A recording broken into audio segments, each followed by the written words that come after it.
I live in Edmonton. I'm not really a joiner, but I've been feeling kind of restless and thought I'd do something productive with my time. Help out, meet people, that kind of thing. I saw a post in this local Facebook group about a volunteer event, and it seemed pretty straightforward. Looking for helpers for a community project, no experience needed, message for details. I messaged the poster, a woman named Lori, and she got back to me within minutes. She said it was a small group organizing donations for families in need. She mentioned it'd be hands on, sorting and packing items, and that they'd provide snacks. It sounded legit. Plus, the location was just a 20-minute bus ride from my place. The address she gave me was in an industrial area, one of those spots you'd expect to see warehouses or auto shops. When I got there, it was almost dark, and the street was quiet. The building was a low, gray structure with no signage, just a metal door and a faded number stenciled above it. I thought about leaving right then. It didn't look like a community center or anything, but I figured maybe they rented space here to keep costs down. When I knocked, a guy opened the door almost immediately, like he'd been standing there waiting. "Hey, you're here for the volunteer thing, right? Come in," he said. Inside, it was just as unremarkable as the outside. The walls were plain cinder block, and the only furniture was a few folding tables and chairs scattered around. There were maybe 8 or 9 people already there, some sitting, some standing around. Lori was there, and she introduced herself with this overly friendly handshake and a big smile that didn't quite reach her eyes. The weird part was, nobody seemed to know each other. Everyone was kind of awkward, making small talk about the weather or their favorite takeout spots. It felt more like a waiting room than a group of people about to start a project. Lori handed me a clipboard with some kind of sign-in sheet. It didn't have any headings, just a blank page with a few scribbled names. We started with what Lori called warm-up activities. She had us sit in a circle and do these icebreaker games, like naming our favorite childhood toy or sharing a fun fact about ourselves. I hate stuff like that, but I went along with it. The weird thing was how intense some of the answers got. One guy, he said his name was Derek, talked about a toy car he had as a kid, and by the end, he was tearing up, saying it was the only gift he ever got from his dad. It wasn't just Derek, almost everyone's answers were weirdly personal, and the room got quieter and heavier as it went on. By the time it was my turn, I just said something about liking Lego and hoped they'd move on. After the icebreakers, Lori announced that we'd be splitting into pairs for sorting exercises. She didn't explain what that meant, just that we'd find out when we got to our stations. I got paired with this woman named Trina, who didn't say much except to ask if I had done this kind of thing before. When we got to our station, it wasn't what I expected. Instead of donations or supplies, there were these thick sealed envelopes on the table. No labels, no markings, nothing. Lori came over and said, "Just organize these by weight and size. Make sure to keep track of how many you sort." She didn't explain what was in the envelopes or why they needed to be sorted like that. I asked Trina if she thought this was weird, and she just shrugged and said, "I guess they're trying to be efficient." I didn't push it because I didn't want to seem paranoid, but something about the whole thing felt wrong. The envelopes weren't heavy, but they had this weird stiffness to them, like there was cardboard inside. After about an hour, Lori called us back to the main room. She said we'd done great work and that we'd take a break before the next activity. That's when I noticed something strange. The people I'd been sorting with weren't there anymore. I asked Lori where everyone had gone, and she smiled that same too big smile and said, "Oh, they had to leave early, don't worry about it." By then, it was just me, Trina, Derek, and Lori. I made up some excuse about needing to catch the bus and headed for the door, but Lori stepped in front of me. "You're not leaving yet, are you? We barely started." I laughed nervously and said I'd come back next time, but she didn't move. That's when Trina spoke up, saying she needed to leave too, and Lori finally stepped aside. As I walked out, I glanced back and saw Lori watching us, her smile gone. Trina and I didn't say a word to each other as we left. We just walked to the bus stop in silence. When I turned to ask what the hell was that, she was already gone.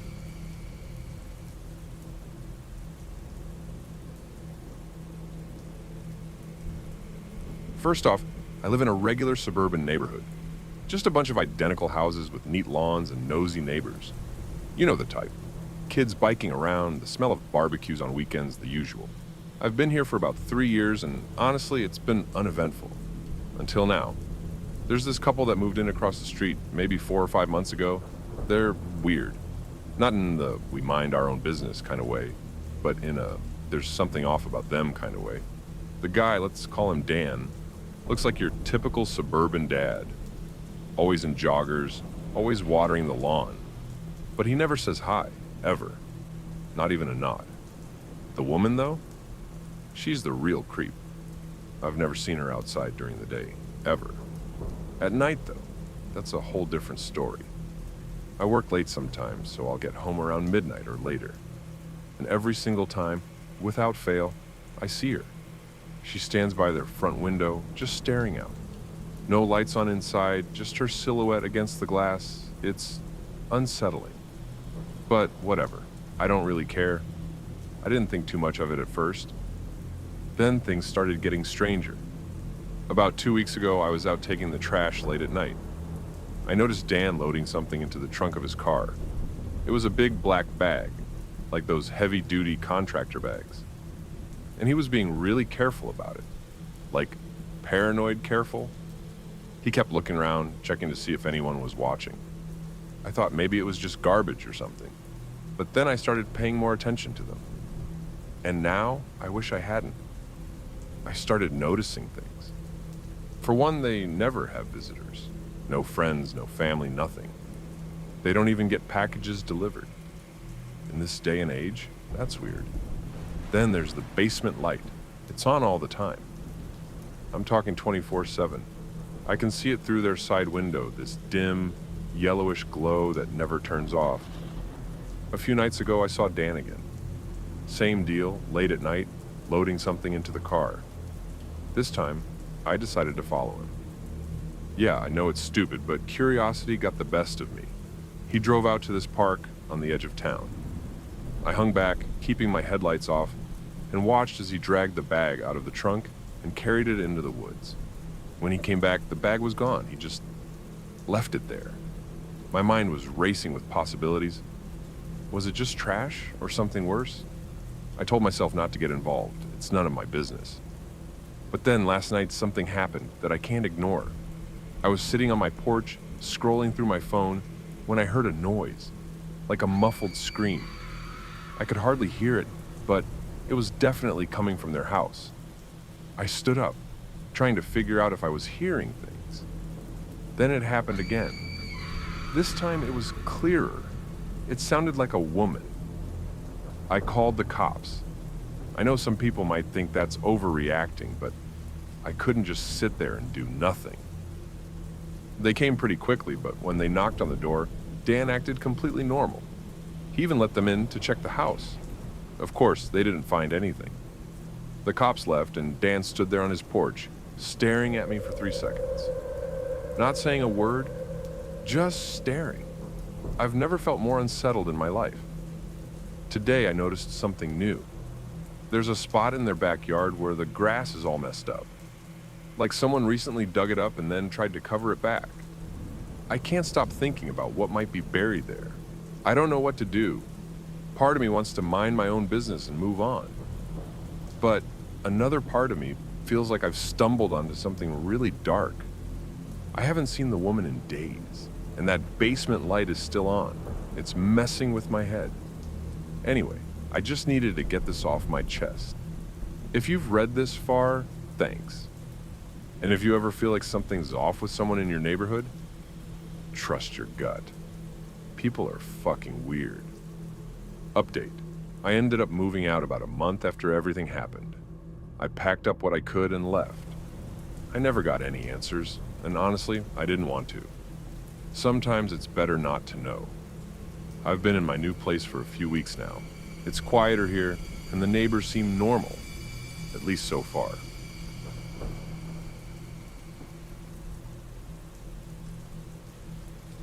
I live in a pretty average apartment complex in Chicago. Decent enough.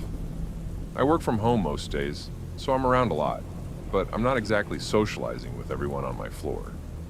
There's this one guy, though, who lives a couple doors down.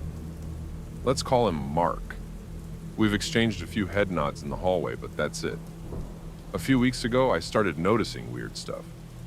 First, it was small, like I'd catch Mark standing by the mailboxes longer than necessary, just staring at people as they walked by. Then, one morning, I saw him standing in the parking lot, not getting into a car or anything. Just standing there, watching the building. I brushed it off. People are weird sometimes, right?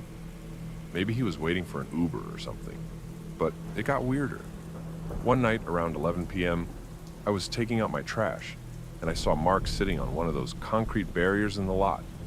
No phone, no earbuds, just sitting there, staring at the building again.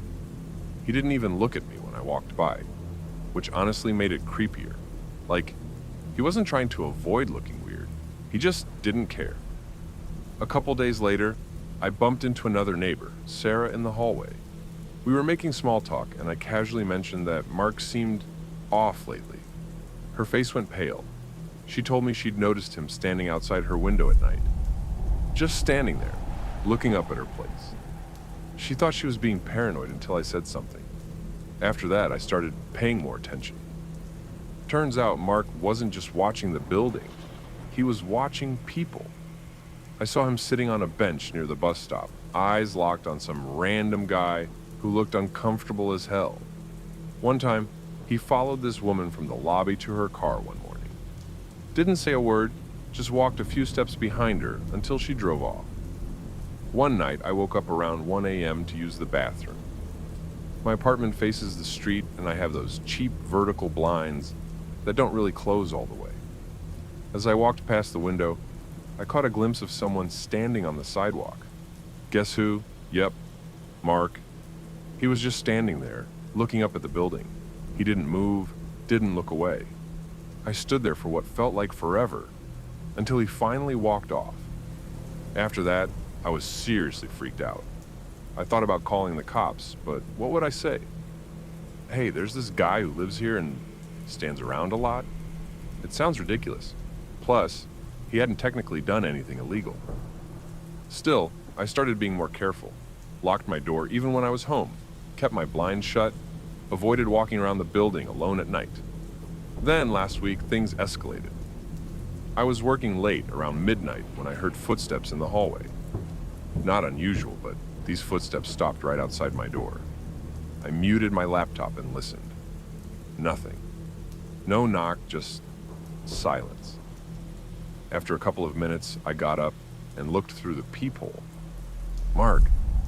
He was just standing there, facing my door, not moving. I backed away slowly, grabbed my phone, and texted Sarah. Mark's outside my door. She replied almost instantly. Call the cops. I was about to, but then I heard the footsteps again, walking away this time. I waited a few minutes before peeking out. The hallway was empty, but when I opened my door, there was something on the floor. A folded piece of paper. I picked it up and opened it. Inside was a Polaroid picture of me, taken through my window. I moved out the next day. I'm not proud of how quickly I bailed, but I couldn't stay there. I've been staying at a friend's place while looking for a new apartment. Mark hasn't shown up again, so yeah, be careful out there. People are way scarier than any ghost story.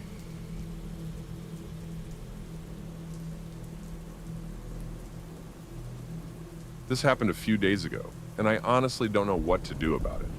Posting here just to get it off my chest and maybe get some advice. So I live alone in an apartment and I work a hybrid job, so some days I'm at home all day. Around 2 p.m. I heard a knock at my door. Not unusual, but I wasn't expecting anyone. I peek through the peephole, and there are two guys standing there. One's wearing a plain hoodie, the other has on this bright red jacket, like those Canada Goose knockoffs. They didn't look familiar. I figured maybe they had the wrong unit. I cracked the door open just a bit. Yeah?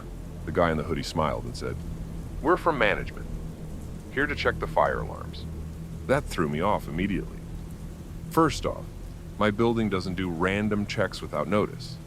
Second, they didn't have any kind of ID or uniform. And third, why two of them? For a fire alarm check? I shook my head. No one told me about any inspection. The guy with the red jacket stepped forward. "It's an urgent check. You don't want to be caught without a working alarm, do you?" I didn't like his tone at all. It wasn't just pushy, it felt rehearsed, like he'd said it 100 times before. I told him to hold on, closed the door, and called the building office. The receptionist confirmed what I already knew. There were no scheduled inspections. I went back to the door. "Yeah, you're not from management. You need to leave." The guy in the hoodie leaned in closer to the peephole. I could see his eye pressed against it. "Come on, we just need a minute." I was done with this. I told him I was calling the cops and stepped away from the door. "Okay, we'll be back." I didn't reply. I stood there, phone in hand, waiting for them to leave. After a few minutes, I heard footsteps down the hall. I waited another 10 minutes before peeking outside. They were gone. Here's where it gets weirder.